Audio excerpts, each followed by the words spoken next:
BFM Business, BFM Crypto, la chronique.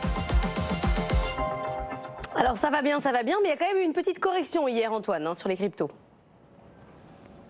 Oui, avec l'XRP qui résiste bien. Pas de mouvement notable depuis la fin de la semaine dernière. La crypto de Ripple qui est bien épargnée à 62 cents. Pareil pour Solana qui gagne même 16% sur 5 séances. Et alors Cardano qui s'envole.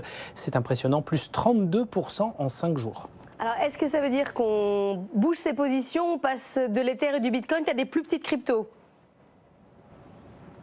Oui, c'est un peu ce qui semble se passer. C'est le nettoyage de fin d'année, le nettoyage de portefeuille. Et c'est peut-être justement le moment des altcoins, comme on dit. C'est plus petites cryptos, on va dire, un peu cachées derrière les omniprésents Bitcoin et Ether. Le mouvement a été impulsé un peu autour de l'Ether. Hier, vous vous souvenez de possibles prises de profit chez les baleines, les gros détenteurs.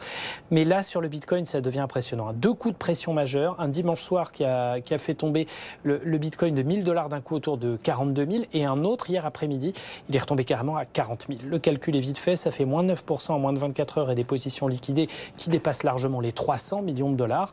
Alors évidemment, tentation de prendre des profits. On est sur un beau rallye de fin d'année. Sur le Bitcoin, on gagne toujours 17% sur un mois, pas loin de 60 sur 3 mois.